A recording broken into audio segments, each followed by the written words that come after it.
안녕하세요 대표님. 오늘은 2023년부터 크게 변화하게 될 내용들을 미리 알고 빠르게 대응하면 나도 큰 수익을 낼 수 있다라는 내용을 다뤄보겠습니다. 마켓이 엄청나게 달라지고 있습니다. 그럼 우리 개인 온라인 셀러들은 당장 무엇을 준비해야 되고 어떤 식으로 전개해야 하는지를 소개할 테니 끝까지 봐주세요. 온라인 판매 시장이 다른 나라들보다 우리나라가 특히 급격하게 변하고 있는 것 같습니다. 10년 전 SEO 개념도 모르면서 대량 등록으로 100만 개씩 상품을 등록해서 제법 괜찮은 수익을 냈었습니다. 점차 마켓의 로직이 고도화되면서 상품 등록 개수 한도가 줄어들고 상품 노출이 되려면 일정한 알고리즘이 작동하게 되었고 효율을 높이기 위한 수많은 솔루션과 키워드 도구들이 생겨나게 되었습니다. 비근한 예로 3, 4년 전만 해도 우리나라의 오픈마켓은 아마존몰의 지능과 비교해 볼 때 너무나 격차가 컸습니다. 그러나 지금은 쿠팡과 네이버가 놀랄 만큼 빠르게 따라가고 있어요. 아마존 연관 툴과 앱들만 1000개가 넘고 캔바, 테일러 브랜즈, 킥스타트 같은 전통적인 온라인 도구나 사이트들 외에 샌드 애니웨어, 노션, 그래머리, 다이널리스트 이런 생산성 도구들, 또 소름 끼치는 AI 기반의 챗 GPT나 AK인겐, 미드저니 등 딥러닝 툴들이 쏟아져 나오고 있습니다. 솔직히 좀 무서워요. 그러나 미국에 비해 보잘것없던 한국이 최근에 새로운 기술들로 전방위적으로 급격하게 추격하고 있습니다. 아이템 스카우트를 필두로 셀링하니, 판다랭크, 블랙키위 등 키워드 툴들의 수준이 엄청 높아졌고 노아나 클로바노트 같은 도구들의 발전도 눈부십니다. 인프라와 시스템 기술 전문가 입장에서는 미국의 기술은 절대 못 넘을 것 같다는 이야기를 지금도 합니다만 커말못 온라인 셀러의 입장에서는 최근 인공지능이 탑재된 윈들리나 오우 스튜디오, 퍼센티 같은 프로그램도 그저 신기하고 대단하다고 생각이 됩니다. 마켓도 자사몰에서 오픈마켓 전성시대로 바뀌었고 아마존을 따라한 쿠팡이 자체 물류센터를 확보하고 로켓 배송으로 배송 시간을 줄이고 로켓프레시, 마켓컬리, 이마트몰, 쓱배송, SSG, 새벽 배송 등 배송 경쟁이 불이 붙었습니다. 심지어 자체 물류센터가 없는 네이버는 전국 풀필먼트 구축을 위해서 직영 물류센터를 마련하는 대신에 CJ 대한통운, 품고, 파스토, 세계 물류업체와 손잡았고 물류동맹 NFA라고 하죠. NFA 내 물류사를 늘려서 도착 보장 시스템 서비스를 고도화하겠다고 하는 계획을 세웠습니다. 쿠팡이 로켓 배송을 제공하는 상품은 직매입 상품이지만 네이버는 오픈마켓 방식으로 운영이 되죠. 스마트 스토어 55만 개를 운영하면서 상품 다양성을 기반으로 쇼핑 수요에 확실하게 대응한다는 전략입니다. 네이버는 2025년까지 소비자들이 반복 구매하는 생활 소비재의 카테고리 50%를 네이버 도착 보장 솔루션을 적용하기로 계획을 세웠습니다. 네이버판 로켓 배송인 셈입니다. 그리고 아마존이 남의 물건을 경쟁적으로 팔아서 돈을 버는 셀리오스 시스템에서 PL 시스템으로 수익 구조가 바뀌었는데 어느새 쿠팡도 개인 브랜드 전성시대를 구현하게 되었습니다. 네이버도 브랜드관을 마련하고 브랜드 카탈로그를 대거 상위 노출시키면서 브랜드만 살아남는 시기를 앞당기고 있죠. 그래서 2023년 오픈마켓에 입점한 셀러들은 이렇게 해야 뻗어나갈 수 있을 것 같습니다. 오픈마켓에는 입점한 셀러마다 자기의 샵을 꾸밀 수 있게 계정을 무료로 분양받고 있죠. 미니몰은 마켓 내의 브랜드관이면서 마이샵이고 오픈마켓 안의 자사몰이죠. 아마존도 미니몰이 자리 잡고 있고 알리익스프레스도 판매자 전용관이 인기를 끌고 있습니다. 우리나라 오픈마켓도 미니몰을 키우기 위해서 노력을 많이 했으나 생각보다 큰 성과를 내지 못하고 있습니다. 쿠팡은 셀러의 미니몰로 유입돼서 구매가 이루어지면 수수료 혜택도 주죠.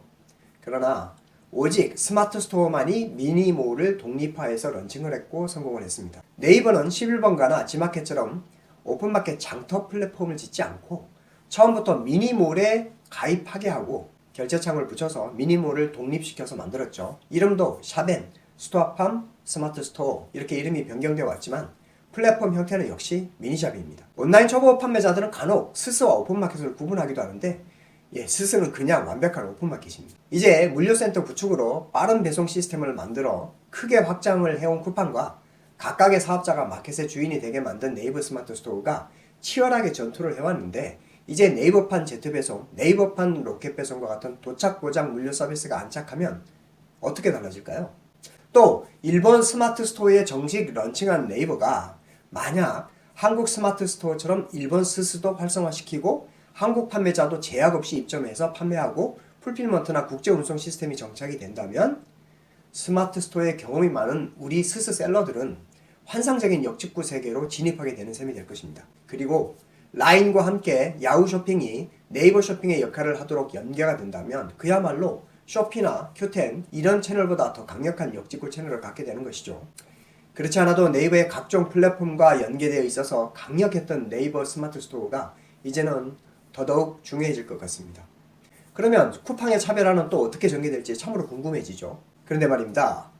여기에서 우리가 스마트 스토어와 미래의 동반자로 같이 가기 위해서는 우리에게도 한 가지 해결해야 할 선결 과제가 있습니다. 반드시 브랜드 상품을 취급해야 합니다. 그래야 멀리 그리고 오랫동안 같이 갈 수 있습니다. 그러려면 배타적이고 독점적인 상품을 판매하거나 내 브랜드로 런칭한 상품이 있어야 한다는 뜻이고요. 결국 상표권을 신청해야 한다는 뜻입니다. 상표권은 특허로에서 신청하시면 됩니다. 혼자 하기 힘들면 약간의 수수료를 주고 마크인포 같은 상표권 대행업체를 활용하시면 됩니다. 포괄적인 의미를 가진 상표명보다는 특정 카테고리를 대표하는 키워드로 만드시는 편이 좋습니다. 브랜드를 키우기 위해서 상표권을 확보하고 독점적인 판매를 하는 것도 중요하지만 잘 팔리는 마케팅 수단이 필요합니다. 그동안 블로그와 인스타그램이 유입에 중요한 역할을 해왔지만 이제는 거기에다 유튜브 쇼핑이 크게 성행할 것입니다. 한국에서 유튜브 트래픽을 따라잡는 미디어는 없습니다. 결과를 빨리 보고 싶어하는 그 현대인의 급한 성격 때문에 상세 페이지에서 동영상이 힘을 잃고 GIF가 인기를 끌듯이 유튜브도 틱톡처럼 숏폼의 시대가 크게 열리고 있습니다. 우리는 이제 유튜브 마케팅을 선점하는 것이 아주 중요합니다. 이제 개인화 시대가 더 빨라지면서 실컷 벌어서 오픈마켓 수수료로 세경을 바치지 말고 자사몰로 유튜브를 활용한 온라인 장사로 크게 키워보세요. 먼저 선점하면 됩니다. 라이브 쇼핑도 먼저 선점한 사람들이 큰 돈을 벌었습니다. 자사몰을 키워라. 이제 유튜브와 카페24가 손잡았습니다. 또 카페24와 CJ택배가 손잡고 자사몰의 로켓 배송 시대를 열어가려고 합니다. 카페24에 상품을 등록하고 여러 마켓에 무료로 전송할 수 있습니다. 유튜브를 활용해서 내 쇼핑몰의 상품을 알려보세요. 그리고 자사몰의 주문 상품도 로켓 배송처럼 이길 배송을 경험하게 될 것으로 봅니다. 대표님의 스마트 스토어 하루 유입은 어떻게 되시죠? 압도적인 유튜브의 유입 효과를 누려보세요. 남들 하는 거 보고 하는 사람은 절대 앞서갈 수 없습니다. 흐름은 확실한데 인프라가 완비되지 않은 지금이 최적의 찬스입니다. 개인 사업자가 온라인에서 판매해서 큰 성공을 거두기는 참으로 어렵습니다. 일시적으로 1, 2년은 작은 스킬들이 먹혀서 수익을 인증하고 자랑하고 남들을 가르친다고 나서기도 하지만 5년, 10년을 변함없이 수익 내는 것은 온라인의 생리와 근본을 이해해야만 가능한 일이 될 것입니다. 빠르게 브랜드 전성 시대가 옵니다. 현재 중국 구매 대행은 상품의 다양성의 장점도 있지만 기본적으로 가격 경쟁력이 좋기 때문에 타오바오를 이용하는 것이죠. 그러나 알리익스프레스나 타오바오도 한국의 시장이 괜찮으면 한국의 물류센터와 손잡고 풀필먼트를 구축할 것입니다. 언젠가는. 구조적으로 11번가와 아마존 같은 한 지붕 두 가족의 판매 구조는 유통에 한 단계만 더 끼어 있어도 답이 없는데 양쪽 회사의 마진이 담보되기 어렵기 때문에 한쪽이 한쪽을 인수하거나 결별하지 않는 이상 살아남기 어렵다고 개인적으로 생각합니다. 세계적인 월마트도 또 천하의 까르푸도 퇴출당한 한국 시장입니다. 빨리 자사몰을 만드시죠. 브랜딩을 위해 끊임없이 탐색하셔야 됩니다. 상표권도 빨리 신청하세요. 지금 신청해도 1년 반은 걸리고 우선 심사에도 5개월은 걸립니다. 네이버 도착 보장 서비스에도 최대한 빨리 승선하세요. 쿠팡의 제트 배송에도 빨리 물건을 넣으세요.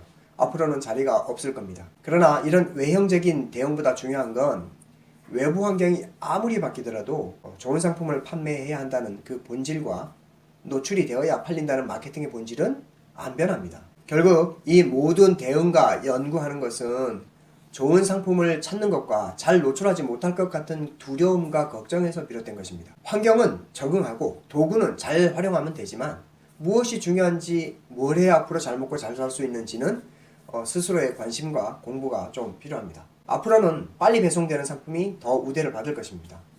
그러면 병행 수입하는 상품이 더 늘어나고 경쟁이 더 심화되겠죠. 더 많은 사입셀러가 수지 타산에 대한 효율성 악화에 고민하게 될 것입니다.